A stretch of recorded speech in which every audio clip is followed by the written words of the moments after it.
Maintenant, pour terminer, moi j'ai une question également à poser aux universitaires. Oui. Aujourd'hui, qu'on nous dise, depuis que nous sommes rentrés dans le LMD, qu'est-ce que nos universités ont gagné? Professeur Waro, qu'est-ce que oui, tout à fait. Mais juste avant de répondre à cette question, je voudrais dire qu'il faut faire attention. Dans l'espace CAMES, tous les pays de l'espace CAMES sont rentrés dans la réforme LMD. Les retardataires, c'était effectivement certaines universités, comme l'université Ouagadougou. Pratiquement l'université Ouagadougou, qui a commencé... Les deux systèmes ont cohabité. J'arrive. Mais nous sommes rentrés dans le LMD en 2013. On a commencé par le D, par le doctorat. On a créé l'école doctorale. On a lancé un certain nombre de masters et on a commencé par le LMD. C'est vrai. Nous entrons dans la réforme. Mais quand vous êtes dans la réforme, c'est reconnu par vos pairs, c'est reconnu au niveau de l'espace CAMES, et vous sortez, là ça pose un problème. Et en ce moment, les diplômes que vous allez délivrer à partir de ce moment ne seront pas reconnus. C'est ce que je voulais ajouter comme information.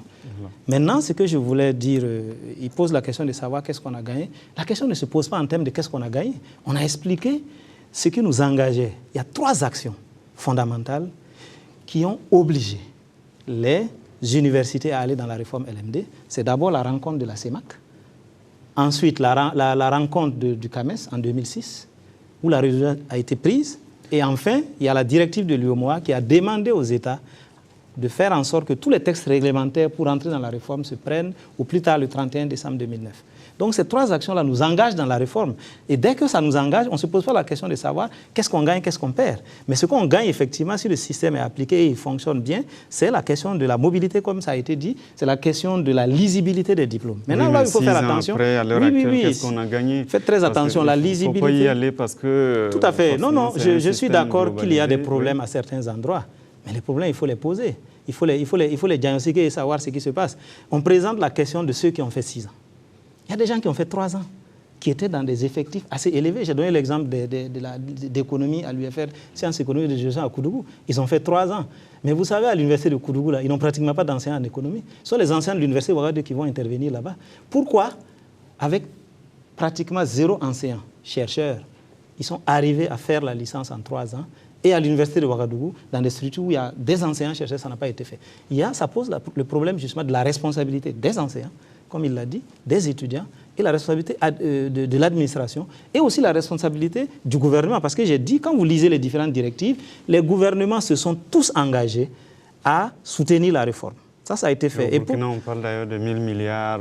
Oui, justement, pour ce que vous dites par rapport aux 1000 milliards, l'ancien Premier ministre, Luc Arotia, au regard des problèmes que connaissent les universités, a demandé à un comité qui a été nommé comité ad hoc de réflexion sur les problèmes de l'enseignement supérieur, de réfléchir et de faire des propositions pour sortir l'enseignement supérieur du Burkina Faso des problèmes que nous connaissons.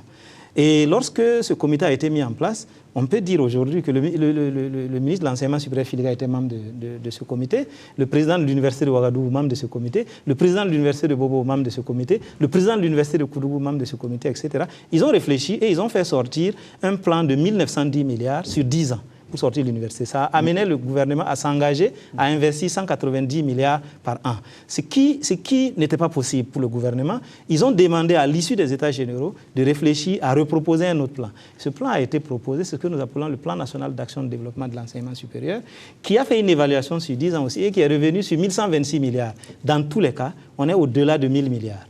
Maintenant, posons-nous la question de savoir si notre État, avec son budget annuel de 1800 milliards, peut mobiliser 1000 milliards en 10 ans pour développer l'enseignement supérieur. Ce n'est pas très évident, mais travaillons à y aller. Donc, ces 2 rapports-là ont montré effectivement des difficultés et la nécessité d'aller de l'avant. Donc, nous ne remontons pas en cause les difficultés qu'il y a, mais nous disons que tout concourt au fait que nous devons avancer. Même si on ne sait pas ce qu'on y gagne pour l'instant. Non, pour dire ce qu'on y gagne, j'avais dit tout à l'heure qu'il y a la question de la mobilité, il y a la question de la lisibilité des diplômes. Et comme ils le disent, c'est vrai que c'est dommage qu'en 6 ans, certains fassent la licence, c'est très dommage, mais la lisibilité des diplômes est liée au supplément au diplôme. Maintenant, c'est vrai que dans certaines universités, on va se poser la question de savoir comment vous avez fait pour qu'en 6 ans, vous ayez obtenu votre licence. C'est dommage. Travaillons à rattraper, à réduire ce retard-là. Maintenant, je voulais terminer en disant, comme il l'a dit, au niveau de l'université Ouagadougou, c'est vrai qu'au niveau des premières années, nous sommes entrés dans le LMD cette année, mais nous n'avons jamais pu démarrer l'année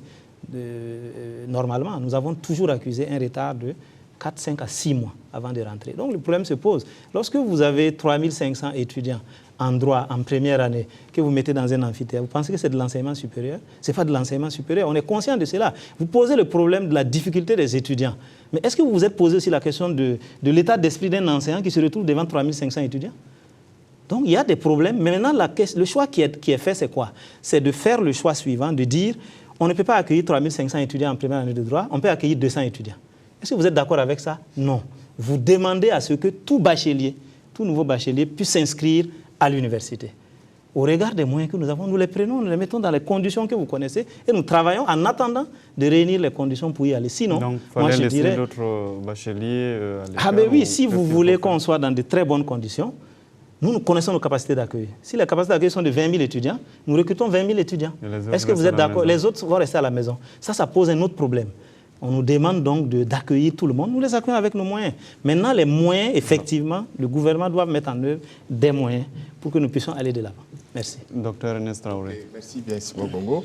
Bon, je voulais quand même revenir sur ce point, mais je vais d'abord commencer par le dernier point du professeur Waro, par rapport, en fait, donc, à l'accès dans de nouveaux bacheliers à l'université. Je pense que, en fait, bon, s'il fait cette proposition, je ne suis pas tout à fait d'accord, mais pourquoi ne pas accroître la capacité d'accueil? C'est ce qu'il dit. Non. Il a dit qu'en fait, ce qu'on demande, en fait, c'est que tout le monde, tout nouveau bachelier, vienne à l'université.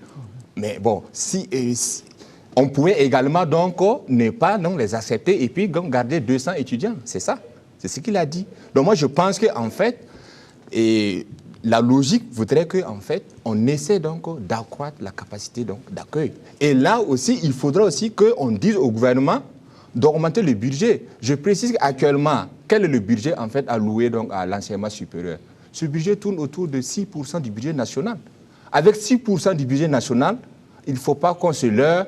Ce n'est pas avec 6% du budget national qu'on pourra effectivement appliquer de façon efficiente le système LMD. Pour terminer, je m'excuse, oui, par rapport également donc à l'attitude de certains enseignants, je voudrais dire au professeur Sommet de nuancer un peu, parce que quand même, les enseignants qui se comportent comme cela, ils ne sont pas nombreux. S'ils étaient plus nombreux, non, je m'excuse. La preuve que vous m'avez citée, moi, je sais que je ne suis pas comme cela. Et je sais que je ne suis pas le seul à ne pas se comporter comme cela. Et je pense, en fait, si certains enseignants se comportent comme cela et qu'ils persistent, et là, en ce moment, je rejoins le professeur Oran en disant que c'est un problème de gouvernance. Qu'est-ce qui est fait à l'endroit de ces enseignants? Et généralement, c'est des enseignants même qui sont connus. Mais on ne parle pas d'eux. Maintenant, je parle maintenant à l'endroit des autres enseignants qui se battent nuit et jour pour effectivement accomplir leurs devoirs. Mais on ne cherche pas à savoir est-ce que les conditions sont réunies au niveau des enseignants pour qu'ils puissent effectivement enseigner autrement. Je prends par exemple l'exemple des enseignants à l'université de Ouagadougou. Il y a combien d'enseignants qui n'ont pas de bureau? Les nouveaux bureaux, par exemple, qu'on nous a donnés au niveau de l'ex-cité universitaire. Imaginez qu'on va construire des bureaux sans prévoir même de connexion Internet, alors qu'aujourd'hui, la connexion Internet vraiment est un outil important donc pour un enseignant de faire ses recherches et d'enseigner autrement. Est-ce que vous voyez? Donc, pour vous dire, en fait, qu'il faudrait que, en fait, il ne faut pas qu'on essaie de dire que non, ce sont les anciens donc, qui ne font pas leur travail. Et moi, je pense même, ceux qui ne font pas vraiment leur travail pour que le système LMD ne puisse avancer, c'est le politique. Professeur Waro, je voudrais quand même préciser au docteur Traoré qu'il connaît bien l'enseignement supérieur, il connaît bien l'enseignement en général. Un seul enseignant dans une filière donnée peut bloquer les délibérations. Si vous êtes 12 enseignants, vous êtes 11 très sérieux, un seul enseignant, on compose dans sa matière, il attend 9 mois pour venir prendre ses copies, vous savez qu'on ne peut pas délibérer. Donc notre problème, c'est de travailler à ce qu'il y ait 0 enseignant qui se comporte comme ça. Ça, c'est ce que je voulais ajouter et pour dire qu'il faut faire très attention. Aussi. Oui. Bon, écoutez, moi, j'ai pointé la responsabilité des enseignants parce que moi-même, je suis enseignant. Je ne veux pas me mettre à accuser les autres alors que moi-même, j'ai des torts. Donc, je pointe d'abord la responsabilité des enseignants et je dis, les enseignants ont leur part de responsabilité dans ce retard-là. Il faut être honnête, il faut le reconnaître. Et quelquefois, en fonction des filières, le tort des enseignants est très important.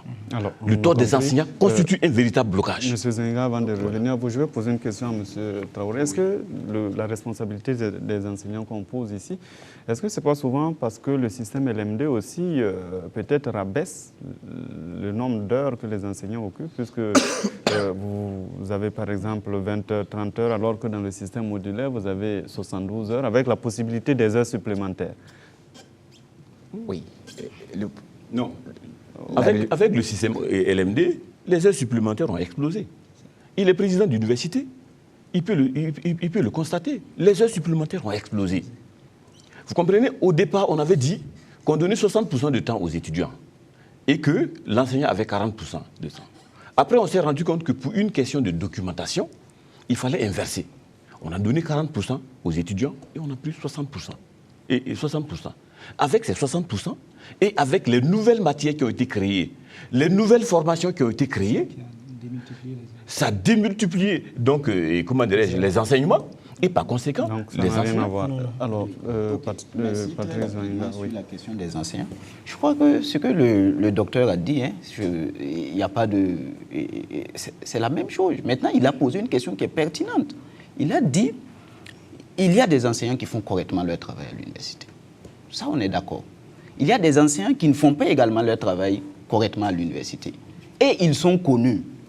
Par exemple, le professeur est président de l'université. Quand ces enseignants sont connus, qu'est-ce que vous avez fait pour résoudre la situation? C'est la question qu'il a posée. Donc, il répond, il faut continuer. Est-ce que je ne vais pas continuer d'abord? D'accord. Je vais continuer en revenant sur la question de ceux qui ont eu à finir la licence en 3 ans. Parce que si on laisse, je risque de l'oublier. D'accord, Je peux allez-y. citer même une autre promotion. Mais c'est la suite qui pose problème.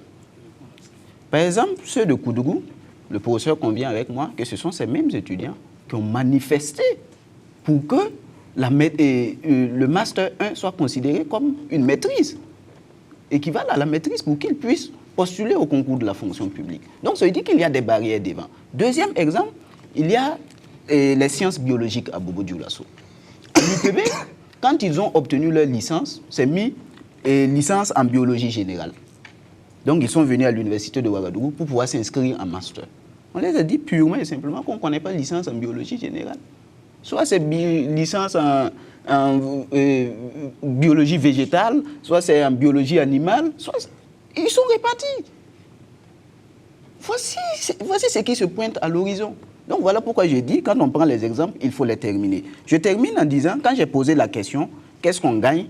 Je n'ai pas eu de réponse. Parce qu'on a dit, si c'était bien appliqué, voici ce qu'on allait gagner. On sait aujourd'hui que ce n'est pas bien appliqué, donc on ne gagne rien d'abord. La qualité de la formation, est-ce qu'on l'a améliorée? Non. Est-ce que ça a amélioré nos taux de succès, comme on l'a dit au départ? Non. Vous avez dit à votre introduction, 46 admis sur 2629. Ça fait 1,75%. Ça veut dire, est-ce qu'on veut me dire que les 98,25% là ne connaissent rien? Non. C'est qu'il y a des problèmes. Voilà. Alors, professeur Maintenant, Waro. je Oui, professeur Waro, allez-y. Poser